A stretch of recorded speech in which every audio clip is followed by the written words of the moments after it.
Thank you for joining us. You are, I think, our first lectures of the series of the guest lecture series today. And yeah, I think we keep this guest lecture as a free format for you to share with us your works and your quantum journey. So I'll let you start, and Anna. Sure. So today I'm going to be talking a little bit about the quantum computing projects that I have worked on, a little bit of background for myself, and I really want to talk about the possibilities there are in the field of quantum computing coming up. So yeah, that's mostly within IBM, but this is the same across all the companies and all of these sort of growing quantum industry. So let me get my screen share working.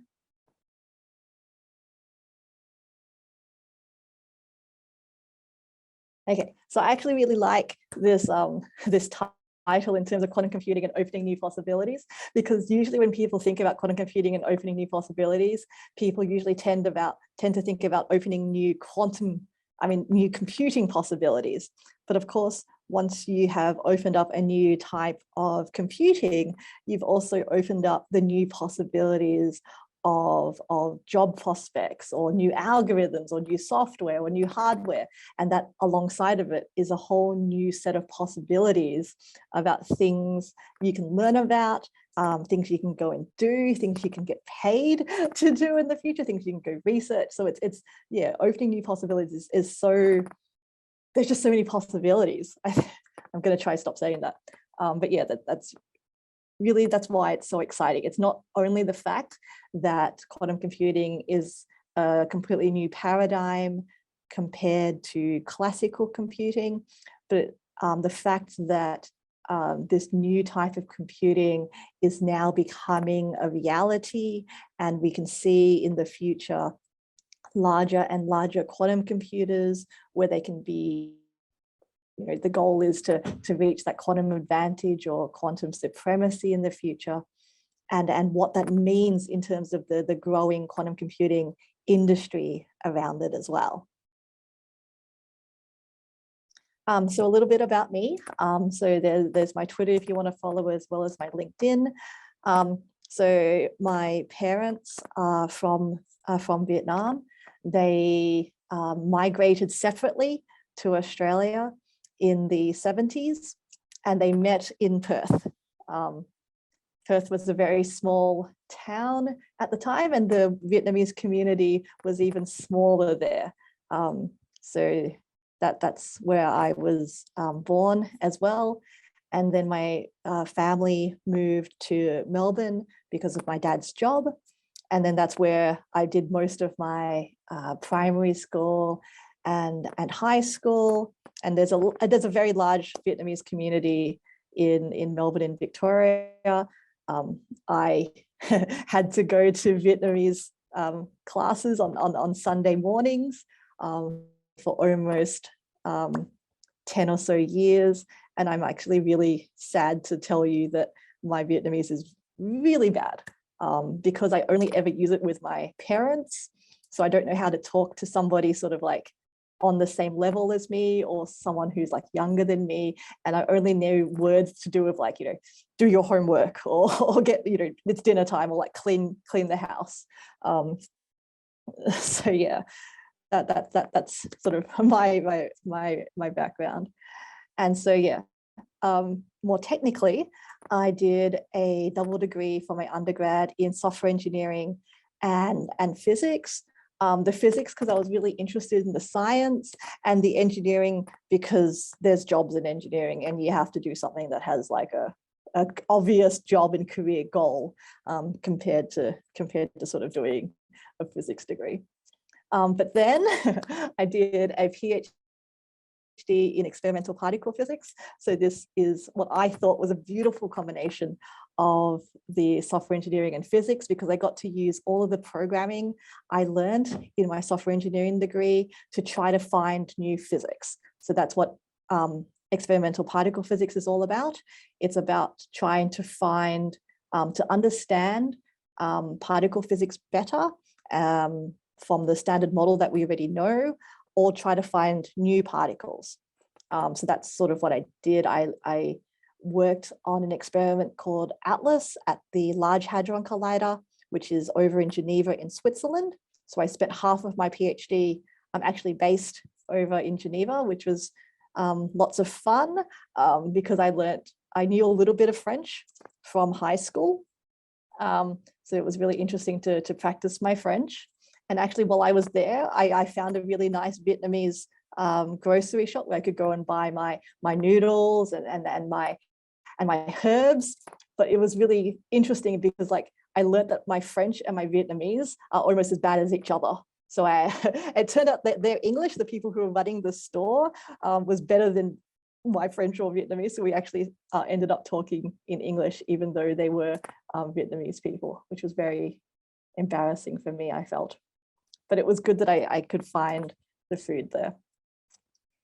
Anyway, so yeah, after that, I did a postdoc, also based in particle physics. So Syracuse University is a university based out of Syracuse, which is in New York State, super up north, almost on the border of Canada. But they actually paid for me to live in Geneva during that time. And so after all of that time in Geneva, my partner, he was always based in Melbourne. So we got sick of doing the long distance across the globe. So I came back to Melbourne and then joined the IBM research lab that had just opened up in Melbourne.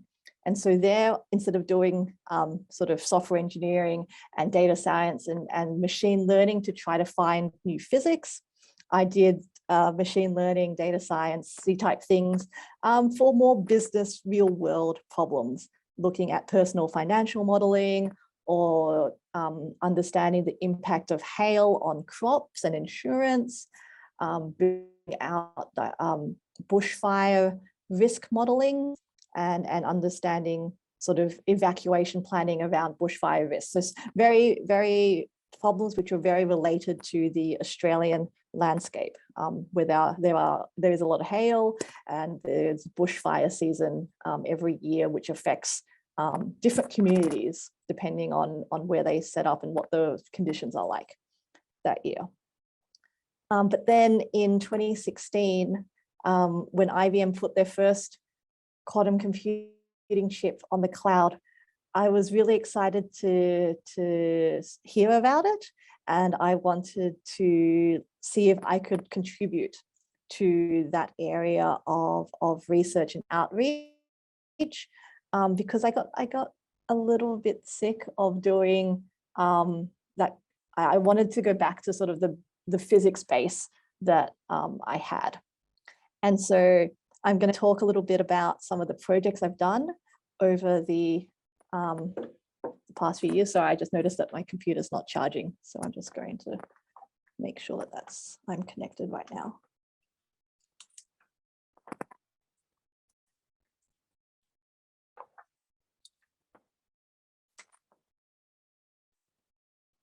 So yeah, I will keep an eye out on the laptop charging. So yes, I will just talk about some of the projects I work on, starting with what my role is now, and some of the things I did previously, and then how, like after this summer school, you could possibly stay in touch with at least the IBM Quantum Qiskit community, and how you can contribute to that as well.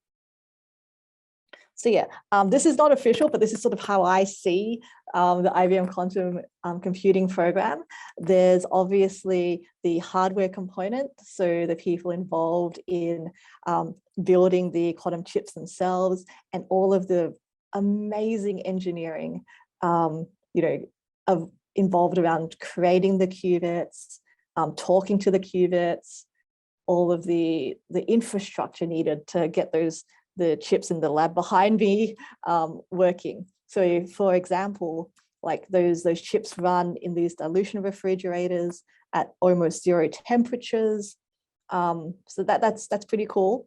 And then talking to them, there's a whole set of classical electronics that need to create the microwave frequencies that are used to control the qubits. And then there's a whole pile of like electronics that need to understand what's going on and feed those results back to people who are running the code on the cloud. Right, and that's how that connects. And that's really interesting engineering. So for example, that first 5-qubit chip that was put on the cloud in 2016, that had a whole rack of like classical electronics next to it. And that, I don't know if you, like a whole rack means like, it's sort of like the size of a human, 2 meters tall and like 30 or so centimeters wide, just full of electronics. But now we're up to a chip that has 127 qubits. So luckily, between 2016 and now, we've reduced and refined that like classical electronics so that we don't need one whole rack for every 5 qubits. Because that would be crazy. You'd need like one fridge, one like dilution fridge, like what's behind me, per that holds a chip, and then you'd need a full gigantic big room full of classical electronics if you needed one rack of classical electronics per every 5 qubits. So they've actually been able to reduce the electronics down to just 3 racks of classical electronics for that a whole 127 qubit chip. So there's a lot of like engineering that needs to get done to sort of, as we're growing the chips, the support around them also needs to match what we're trying to do. And then of course, to talk to the quantum chips, you need to write the classical software to create the quantum circuits that will finally run on that chip. And people are coming up with different ways to run the software. So for example, back in 2016, the way people thought the easiest thing to do was that the classical software would create a circuit and you run that circuit on the hardware, because that's intuitively the best way to do it. But as quantum computers get bigger, getting the users to write those circuits themselves is going to get cumbersome as you get more and more qubits.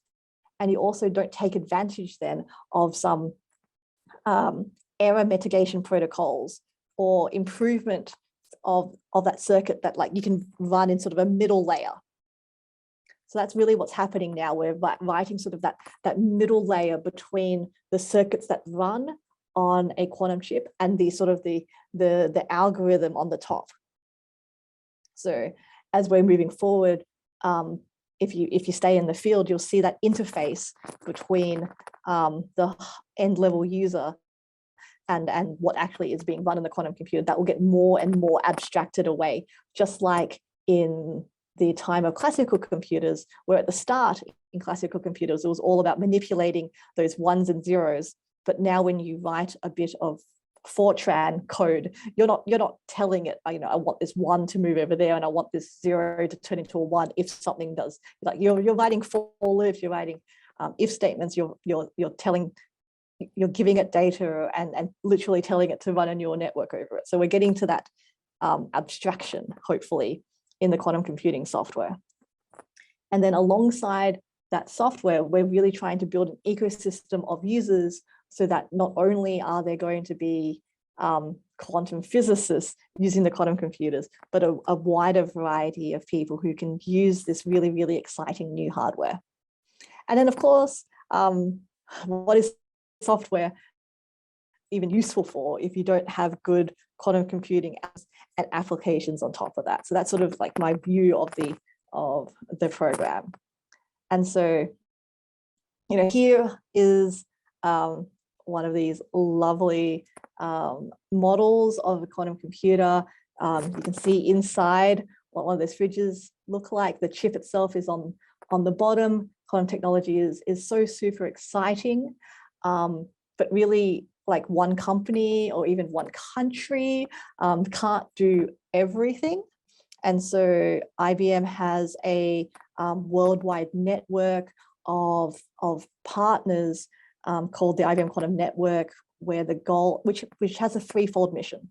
The first is to educate and train the quantum computing workforce of the future to be able to use this amazing hardware to solve business and science and societal problems of interest, to really help accelerate quantum information science and quantum computing research with access to our quantum systems, and to develop those applications that will be useful for the future. And so one of my roles currently in IBM Quantum is it's got a fancy title, but the fancy title is I'm the Asia Pacific Quantum Alliance Lead. What does that actually mean? It means I look after 3 of our partners in the IBM Quantum Network, 3 specific hubs in the Asia Pacific region. So those 3 hubs that I look after are the University of Melbourne, which is where I'm based, SKK University in South Korea. I never try to say their name because I know I always say it wrong, as well as National Taiwan University. So I make sure that what the hubs need really have a feedback loop around supporting our hubs and really connecting the hubs to our wider network. So they're sort of the ones which are underlined in bold on this slide, which shows the sort of the global reach of the IBM Quantum Network. And I also like to highlight the few partners that we have in Australia as well. I actually don't think we have partners in Vietnam. Yeah. Actually, that's a good question. And I would like to follow up with that, like once you are done. Yeah, sure. Thanks. Okay. So now I'm just going to step back to sort of, that was one of my role. That is my role today. And I want to step back and say that it's a really interesting, exciting time in quantum computing, right? Since 2016, before that, to access a quantum computer, you had to build it and maintain it yourself, or you had to know the people in the actual quantum computing lab to be able to access it. And so that really changed in 2016 when IBM Quantum put that first device on the cloud, and now there's devices on the cloud from many different companies, and it's really growing a full ecosystem. But like I said earlier, it's fine that we can put the hardware out there, but to really have a quantum economy and ecosystem and workforce, we need people to be able to use the hardware to solve problems of interest. So IBM is really committed to growing that ecosystem and growing the Qiskit community, which is what we call sort of the people who can access our sort of open systems, and to grow that ecosystem. And I bring this up because this is actually my previous role in the IBM Quantum team. I was part of the Qiskit community team. So the Qiskit community team was all about growing that ecosystem. And how did we grow that ecosystem? So first, so there's open access. So while the IBM Quantum Network partners can access the sort of premium systems, we will always, I believe, we'll always have real quantum systems available for the public via the cloud. Our code is open source, so that we make the software tools available to everybody. And we also have a researcher's access program, so that if you want more than just the free public devices, you can ask for more time on the larger devices to grow, to do research projects. And we also have certain things like open science prizes, and I believe we have one going on now where you can actually win real money if you can solve a particular problem that we've set up. Okay, so what did I do as part of this community team? Oh, sorry. I forgot. So the other thing that we're doing to grow sort of that quantum workforce of the future is we've created a really great IBM Quantum internship program, and we tried to hire 100 or so people into that program at the moment. I believe people can still apply, and I don't know what the application rules are for international people.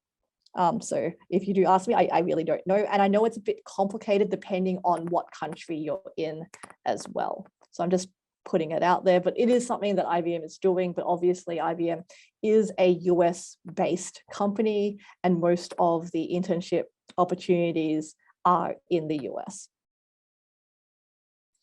But what I really wanted to point out is that there's a lot of different types of jobs in quantum computing, right? You know, there's things that you can study all of these different fields, right? Within physics, maths, chemistry, computer science, and various types of engineering. And all of these backgrounds will be useful in some way, shape, or form in that quantum computing future, right? There's a whole set of research that needs to be done in something that sounds quantum computing, like the theory, the applications, the hardware and device design. Like they're clearly, obviously quantum computing research. But then there's all these other things that we really need to move forward in quantum computing in these other areas of research, which don't have the word quantum computing in front of it, right? All of those control systems around that hardware, like how do we reduce the decoherence on the systems to improve our qubits? How do we create amplifiers that run within so like that low noise cryogenic amplifiers? What does that actually mean? How do we create these amplifiers that actually sit inside those white fridges and run at like 4 Kelvin to really amplify the signals that we're reading from the chip accurately to the outside world? How do we optimize multi-qubit gates, and how do we what is the best type of materials to build our qubits from? Yeah, so there's like this whole pile of research there, both in sort of things which are obviously quantum and things which are connected to building a quantum computer. And that's the same thing in terms of that hardware. You know, there's clearly, how do I make a quantum chip? But then there's also, how do I fabricate it? How do I create that chip and get it to talk to, so like, for example, that first 5-qubit chip that IBM created, these are created out of superconducting circuits. So this is a wafer of silicon where you print the circuit onto the silicon with some special stuff for the qubits. And at the time, that chip had qubits on it, and then all the readout from each chip went to the edge of the chip. So 5 qubits, 5 lines to the edge of the chip. And then some of the qubits could talk to each other. So then you literally had, on that 2D plane, little lines in between the qubits so the qubits could talk to each other. So that's doable in a 5-qubit chip. But as soon as that chip gets larger, let's say 10 qubits, where are you going to place all the qubits on this 2D surface, and where are you going to put the readout? Like, you can usually route 10 qubits to the edge of a chip, but now let's say we're at 127 qubits. If anybody watched any of the IBM quantum announcements a couple of weeks ago, they've completely changed the way they do readout. So instead of having each qubit on the chip with the readout going to the edge of the chip and the wires to read out on the edge, they actually have a 3D, like multiple layers. So there's a layer which is all of the qubits, and then bonded on top of that is the readout layer. So now we're reading out vertically rather than all on one plane. And that's sort of what that packaging is talking about. Bump bonding. That is the way that that qubit chip is bump bonded to that readout chip. And when it says microfabrication, that's literally how do we create that qubit chip with the junctions which are used as the qubits? How do we create the mask using lithography that is used to create that chip? So yeah, I won't go describe everything of or like all the different things you can do within quantum computing, but I really want to point out that they all don't have the word quantum computing in front of it, and it, you know, there's a lot of from sort of the hardware research and the software. So software, okay. So there's obviously coming up with quantum computing algorithm theory, and quantum information theory and quantum algorithms.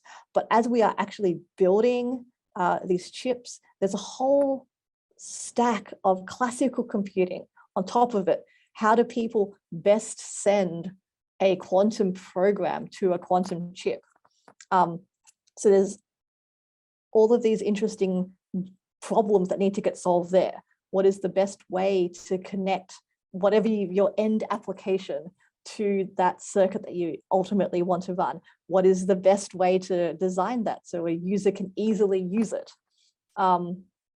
What is the best way to maintain that software? So if anybody, so like I've been following sort of the Qiskit code back from 2016 to now, and it's gotten a lot more professional since the first set of code was just written very quickly and mostly by physicists. So now there's like a whole team of software engineers with all of the infrastructure around security and good sort of development operations around putting, how do you make changes to that code? How do you comment that code? How do you write documentation?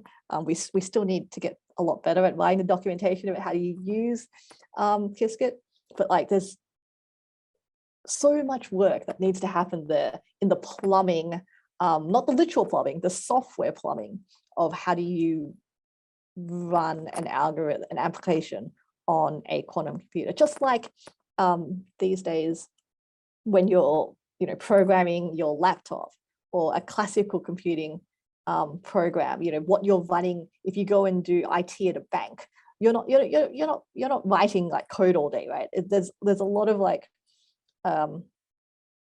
different types of software engineering jobs, which are sort of that analogy into the quantum computing software stack really holds. Yeah. Okay. So yes, so one of the things I worked, so that's my little rant about the different types of roles you can have in quantum computing. I know like a lot of people ask like, what should I learn? What sort of degree should I do to go work in quantum computing? And what type of quantum computing jobs are there? And the answer really is to ask yourself what type of role or what type of thing interests you.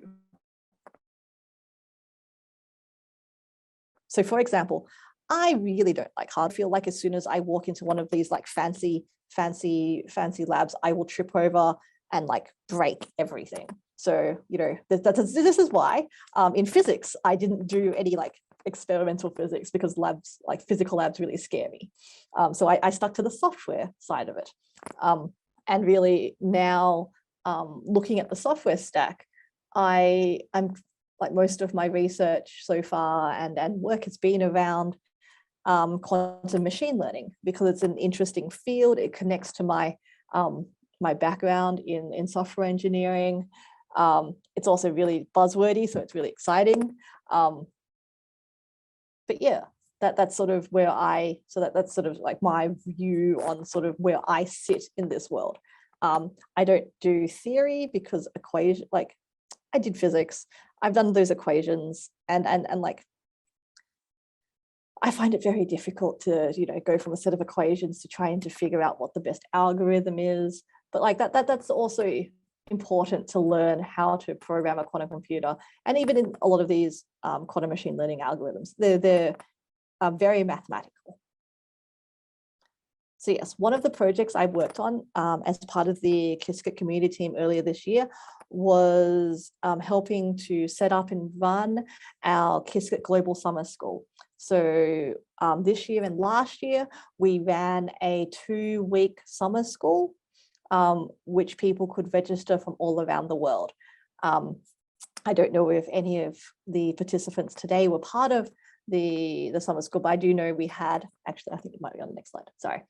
Yeah, so the summer school this year was a 2-week intensive course designed to take people from some quantum computing knowledge and tell them about cutting edge quantum machine learning sort of research.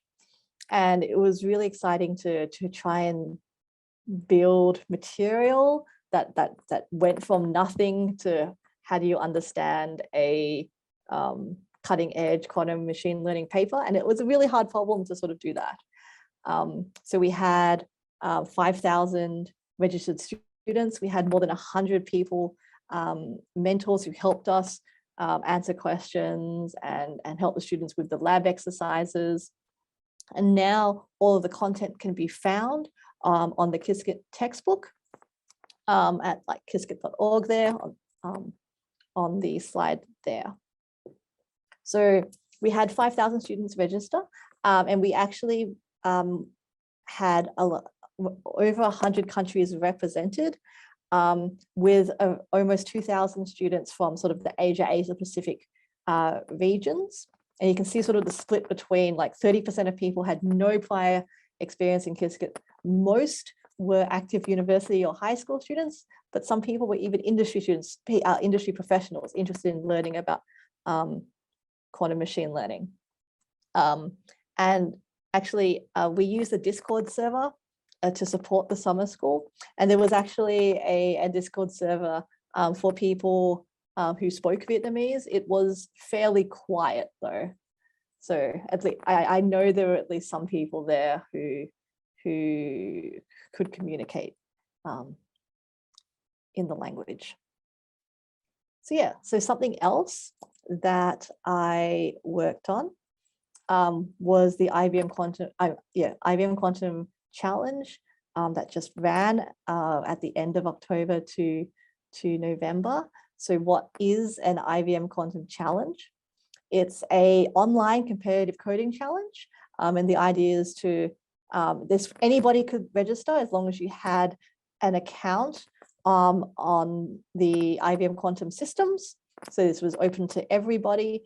And this particular challenge was held in collaboration with the University of Tokyo and Keio University, because IBM Quantum has just opened up, or built and started running a actual IBM Quantum System 1 in Tokyo. That opened up, I think, in July this year. And so the theme of this coding challenge was industry applications in quantum computing. So there were 4 different challenges around, one was finance focused, the second one was simulation focused, the third one was machine learning, and the fourth one where like people were ranked, and there were that was the real challenge of like the competitive part of the challenge was around optimization. So I actually worked on this challenge and co-wrote the challenge number 3, the machine learning challenge. So of this challenge, we had more than 3,000 participants register from 94 different countries. And out of those, we had like a third or so who were actually active participants and did more than just register. They actually went in and did one of those challenges. So results wise, we had around 50% of participants actually complete all challenge exercises, which was great. And we actually had 50 or so people solve the final bonus challenge, which was really actually very, very difficult. You can see sort of these completion rates of this particular challenge compared to the challenges that we've run in the past. So we tend to run 2 of these competitive coding challenges per year.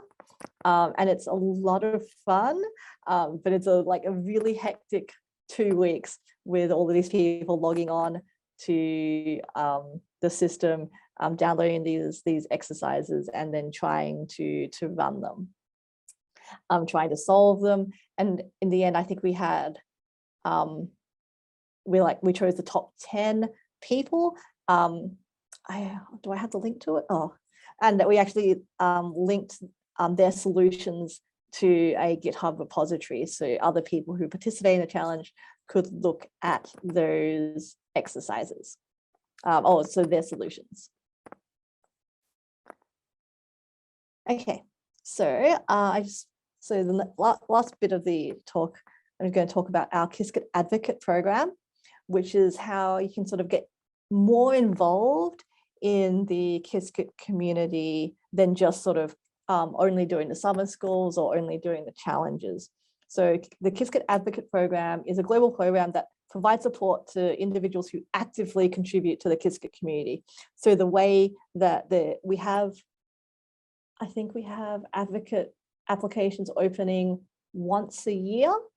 And so to apply to be a Qiskit advocate, you need to have like submitted, you need to be an active part of the community. You need to have done like maybe some of the challenges, maybe the summer school, answered questions on the Qiskit Slack workspace, contributed to Qiskit code, maybe have done the passed the Qiskit developer certification.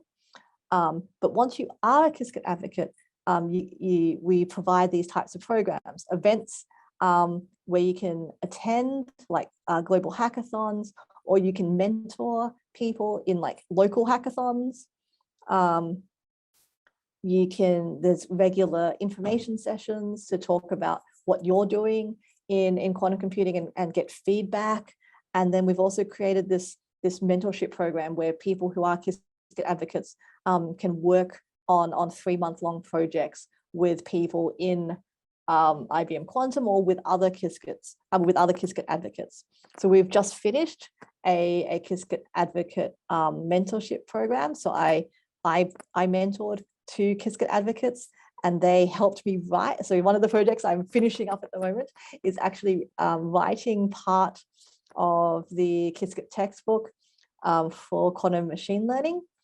And I had a project where I had 2 advocates help me write 2 sections of that textbook, of that chapter on quantum machine learning, which was great because I don't know everything about quantum machine learning, but we learned together, and they did most of the work. I just really helped them through it, and that should be like released by the end of the year. So that's really like an example project. Other projects involve more research type things. Some of them involve like writing specific code problems within Qiskit. But yeah, this Qiskit Advocate program is a really nice way to get more involved in the Qiskit community if that's something you're interested in doing.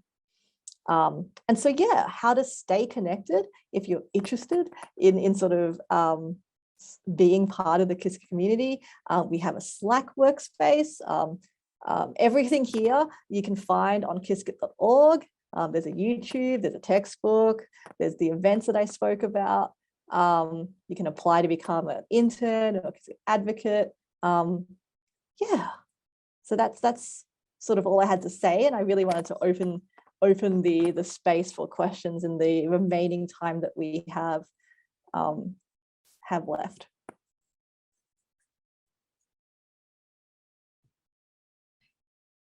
Thank you very much, Anna. I think it was super interesting for me to hear from, let's say, a researcher in the field, but also, you know, the person who can contribute to Qiskit, but also very interesting to see from the point of view from, let's say, from Vietnamese.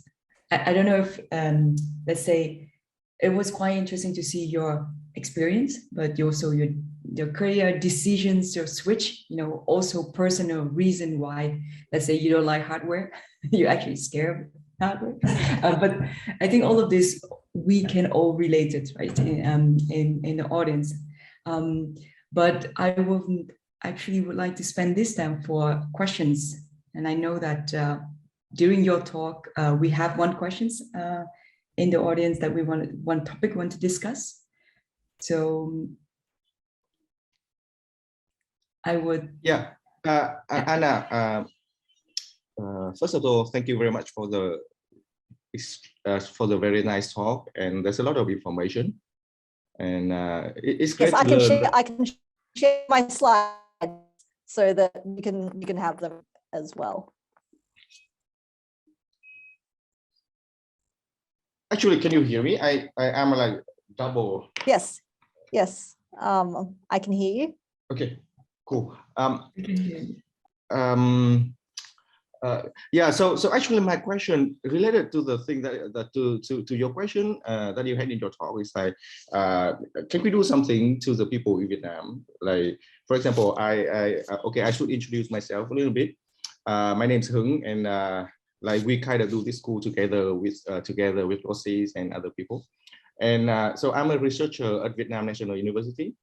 And I had some certain experience in low temperature physics. I made like superconducting circuit chip back in the past when I was still like outside Vietnam. So I kind of want to do that as well in Vietnam. But then the other thing that we want to do is like trying to do like follow the KISSKID public outreach, like what you're doing, and also like, so we want to do two things. First, like we wonder if we can do one of the partner university, like can like Vietnam National University become like one of the partner, like what like on your list, like what would be the condition in terms. And like we have like a very active group of research. Like we have 2 people under review right now, for example, like all using like IBM quantum computer.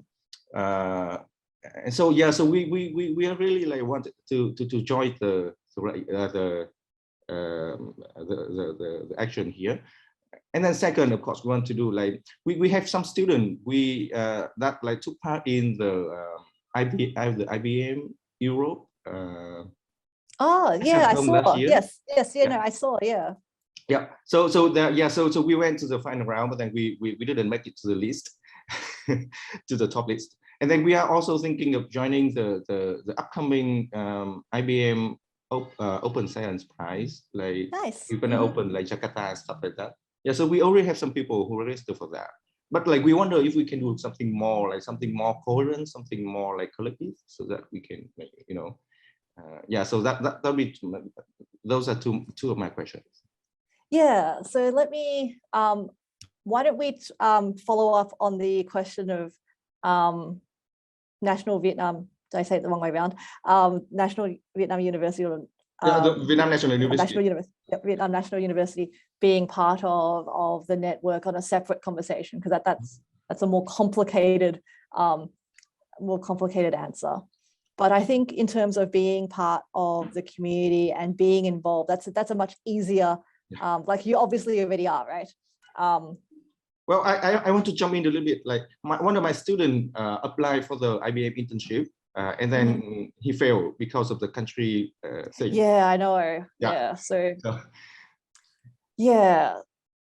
So I will. Okay, let me get back to you on 2 things, because I need to ask this internally.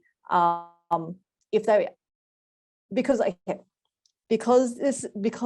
IBM is a big US company, and because quantum computing technology is very interesting, all sorts of governments, in terms of getting access to sort of the programs and the like premium devices and things. I know that is controlled by like the US export control list, right? And so one of the things I just need to follow up on that is that I don't remember if Vietnam is in one of the, where that Vietnam sits in that. And so that will really that we are pretty low on that list. What did you say? I think that we are pretty low on that list. Like we are. Yeah, like, so like, but that's the thing I need to double, like that's the thing I need to double and triple check, because that defines how connected to, how far into that network you can be. Yeah. Yeah, exactly. So, yeah. So yeah. Vossi, did you have any other? Because I noticed that you unmuted yourself. Yeah, I would just wanted to say, yeah, I think I've seen the list because I'm also IBM Quantum Ambassador, but I think we're trying to come from the angles that I think for KISSKID internship, for instance, is educations rather than let's say business partnership. And yeah, so but like that's all. Yeah, it depends. Let me put it that way. So obviously, we want to growing the KISSKID community and being part of a team that does research in collaboration with IBM, as you would be doing as an internship. They're 2 separate things. Yeah. So yes, that's sort of where, like, that's sort of the difference there. So yes, I will follow up on that and see where I get to. Thanks, Anna. Thanks. Yeah, let me see. Is there any other questions for Anna or discussions you want to bring up? I think that this is a great chance for the students who want to participate into the skit program, because like apparently you are talking to the biggest guy here.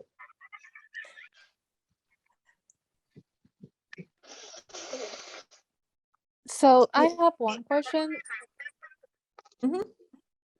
So first of all, thank you, Anna, for a very, very amazing talk and all of that. I do not have a lot of knowledge on quantum machine learning, so I want to know, like, you know, how quantum machine learning is like better, more efficient than the normal machine learning. Is it just because you have more computational memory, or what was the argument to pursue in that direction? Sure. So within quantum machine learning, there's sort of 3 different areas. So there's using quantum computers to solve problems on classical data. There's using quantum computers to look at quantum type data. Actually, no, they're the 2 areas of interest. So if you're looking, we're hoping that if you're looking at quantum type data, so data which, you know, comes from like a quantum system, like a set of molecules or how molecules interact with each other, we believe that a quantum computer will be able to understand that data better and more efficiently and accurately, you know, classify or cluster or like build models from that data. The really more interesting question and really open-ended is are there classical data sets that quantum computers will be able to do better things with compared to classical machine learning?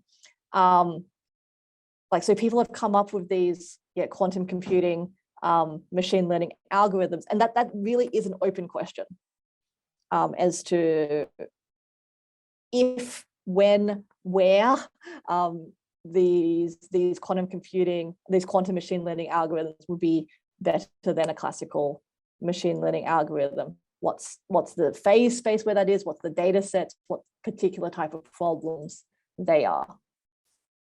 And that's a really interesting area of research because it is a really open-ended question.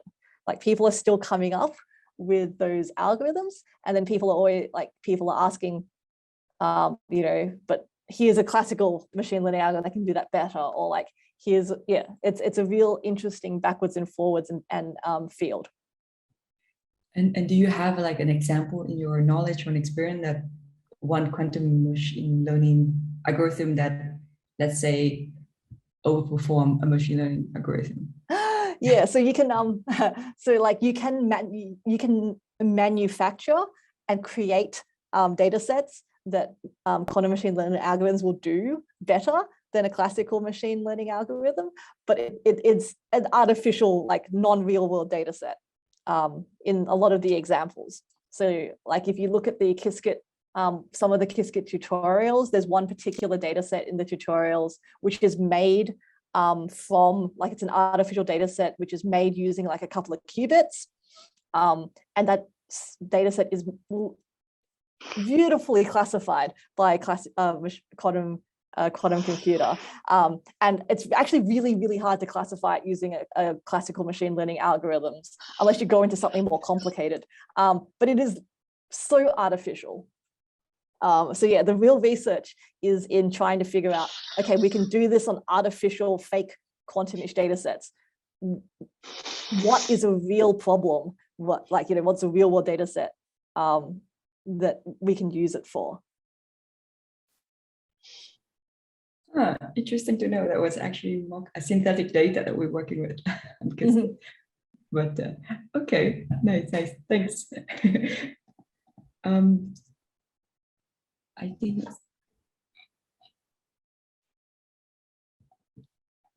Okay, let me ask a question. I guess maybe interesting for a student joining us today.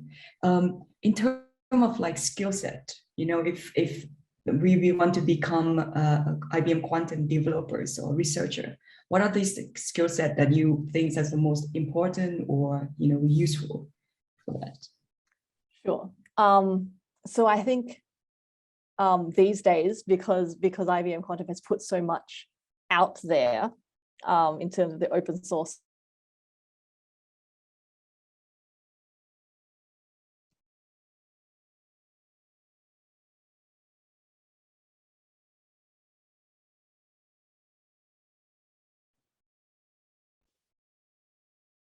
Is it me or Anna?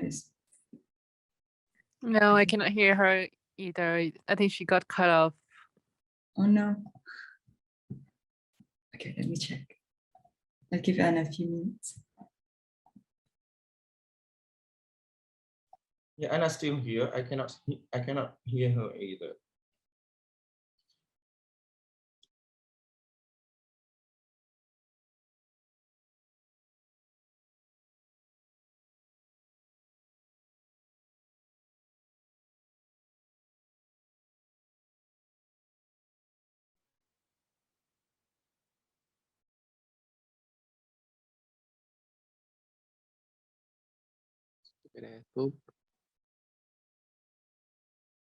Yeah, I think help me out.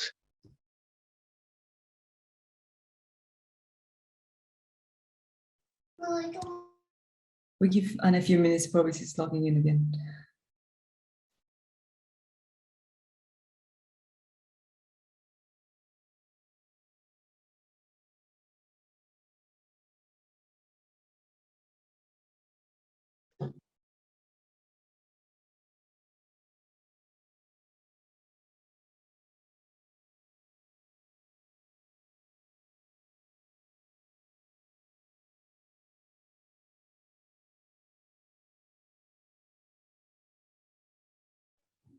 Chào cô.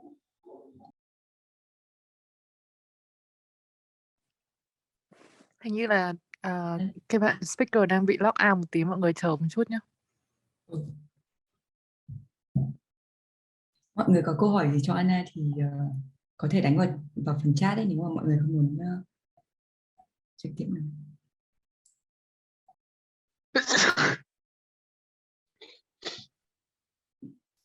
Mọi người cứ hỏi tiếng Việt cũng được, xong mình có thể dịch sang tiếng Anh. Mọi người phải ngại.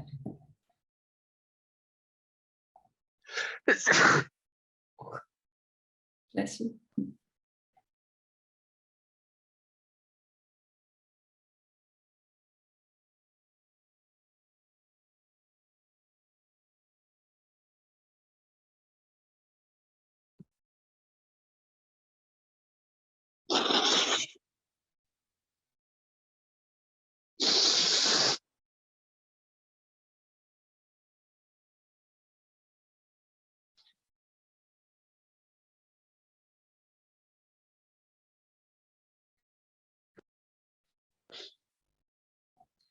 Anna vừa bảo là máy tính của Anna bị crash. Now restarting, joining again.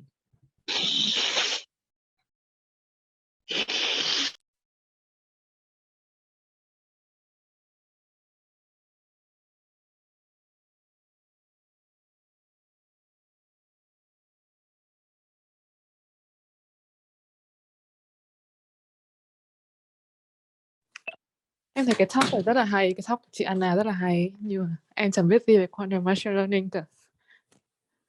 Cảm giác như chị nói là có kiểu như 3 loại data đúng không? Nghĩa là data quantum xong sử dụng classical để giải, data classical sử dụng quantum để giải, xong rồi có data quantum để sử dụng quantum để giải. Và chị ý bảo data quantum thì có thể là quantum computer sẽ hiệu quả hơn. Em không biết đâu. Nhưng mà chị cũng thấy hơi bất ngờ nhỉ, tất cả những cái mà cũng chẳng biết là Tức là data set mà. Ok, cái Nhung cứ nói đi ạ. Em thì hơi bất ngờ, tất cả data set ở trên Qiskit dùng toàn là cũng là synthetic hết, không phải là data set thật. Nhưng dù Anna dùng thì mình dùng synthetic thôi, và sao mà mình dùng Hi Anna, welcome back. Hello. Sorry about that. My laptop decided to restart. All the time. Good to have you back. Yes. Yeah, I think we were just talking about skill set, right? The important skill set. Yes. That we have. Yeah, so I think now that specifically if you want an IBM job in quantum computing, knowing your way around Qiskit and the problems that the community or the IBM quantum systems are having, and that knowledge is really, really important, because that will differentiate you from other like candidates. If you look at like any of the IBM jobs out at the moment, they actually do say preferred, like under the preferred requirements is knowledge of Qiskit, which wasn't actually a requirement 3-4 years ago, but because it's been out for this long, that's definitely an IBM requirement these days, or a preferred IBM requirement these days. And do you need, let's say, a PhD and a PhD also to be a developer, or? Oh, definitely not. Definitely not. I spoke to somebody who just really recently, actually. We have a lot of those developer interns who have no like quantum computing background and no PhD even, but they have like interest in quantum computing and interest in solving problems in that space. And some of the problems they are solving almost have nothing to do with quantum computing, but have to do with like how do we write software better to run quantum computing algorithms on the cloud to talk to the quantum computers. Like one of the examples that we have this year is we showed an improvement of like 120% over some like algorithm. The same algorithm we're running now for quantum chemistry is 120 times faster than it was 5 years ago. And that's not because of the quantum computing being any faster. That is literally all software related. Like how do we create the circuits better? How do we run them better? How do we get the results better? And that like you don't really need to know how a quantum computer works to do that. And you definitely don't need a PhD in how a quantum computer works to be able to do that type of job. And it's really important because we are really not quantum computing, like we're not QPU limited at the moment, like people say. We're not limited by how fast our quantum computer is in running it. We're limited in how well that whole classical set on top of it, how fast that runs. Yeah, that's really good to know, and it's very nice to know as well. It's also very encouraging, right, for people who would like to apply for an internship. They know that as a student, you also have experience with Qiskit, and then you are also a good candidate. Yeah, I think that one of the biggest success, like from IBM, is that like if people like before IBM, people think that quantum computers for physics because it's like such the new like such a new thing, and the only people can deal with such kind of things physics because a lot of hardware level. But then IBM came, and then IBM say like, no, you just like be an IT, you be like working at the bank, you gonna like make some new drug, and then like everybody's welcome to a new quantum wave, and it's still so early. I mean, it's so amazing. I think like it would be grateful if Anna can join us and teach us like how to get along in that track, like how to be successful like IBM. Yes, I will definitely come back to you on that question. I think also like one of the most biggest group nowadays, or like I'm just talking academic in general, are the group that have very like diverse type of people. So not only people who come from physics, but people who, like I know a group in Korea, they have like super fast ion trap building in like 6 months because they have people coming from material science that build a chip, people who are computer scientists who just code, and people who are physicists and things like that. So I think one of the biggest strength of IBM is that they have a lot of money and a lot of like human resources in all different domains that are not necessarily physicists. And I don't think that to do quantum computer you have to be all physicists, but I think like it's good to have such a diversity in IBM, that you have like software engineers and you know, I think it's a great thing. Yeah, I really love that we've grown the community of quantum computing out of the physics lab and into the wider world. No, indeed. And I think that's a great statement, because I'm just checking the time. I know we're a little bit over time, but I believe that this talk is so, insightful, but also very inspiring. Like, I think for us to understand that this, you also share the same vision that quantum computing is now out of the physics lab and actually open to people from different backgrounds. So it's the same to our student joining us today. Yeah, I think I guess if nobody have any questions, I would like to thank you, Anna, for joining us. And I hope, we were able to see you again also, in the Vietnamese quantum computing communities, sessions or lectures, or maybe one day we can even do work together. So let's yes, that would be great. let's hope that would happen. Thank you very much, Anna, and thank you. Okay, thank you, Anna and Rosie. It's a great talk. Thanks. Thank you. Thank you. We'll follow up with the questions and discussions. Yes, definitely. Definitely. Thanks Thank you, a lot. everyone. Mhm. Thank you. Bye.